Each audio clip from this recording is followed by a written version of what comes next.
سپاس بۆ خوا ئەوڕۆ هەستان بە ئەنجامدانی ئاهەنگێک بە دوو بۆنەوە هەم بە بۆنەی کردنەوەی ئەم مەدرسە دینیە. Güzel sonuç veren bir program oldu. İki yönüyle güzel sonuç veren bir programdır. Bunlardan birincisi bu ortamın, bu medresenin bitmesiyle ilgili olaraktır.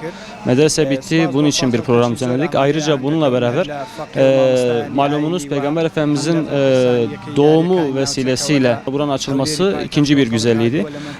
Bugünkü programımıza birçok yerden katılım sağlayan insanlar oldu. Müslümanlar birçok yerden katılım sağladılar. İmamlar, fakirler katılım sağladı.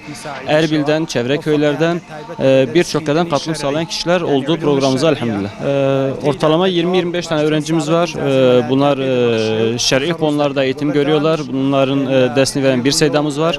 Takriben 3-4 sene burada tedris gördükten sonra, eğitim gördükten sonra bunlar mezun olup imam olarak göreve başlıyorlar. Burası yani Xete Köyü tarihten beri medrese eğitimiyle ünlenen, bilinen bir şehirdir, bir köydür.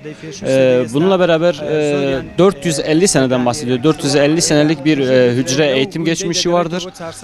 Fakat Saddam Hüseyin dönemine kadar bu eğitimler devam etmiş. Saddam Hüseyin rejiminden sonra, yani o savaş döneminden sonra, Irak'ın içerisinde bulmuş olduğu savaş döneminden sonra buradaki hücre yıkıldı. Yaklaşık 17 sene ara verilmesinden sonra elhamdülillah bu sene burada tekrar hücremizi inşa ettik ve eğitim vermeye inşallah devam edeceğiz. دانا إن شاء الله بشتوان بخوابر دوام دبي إن شاء الله.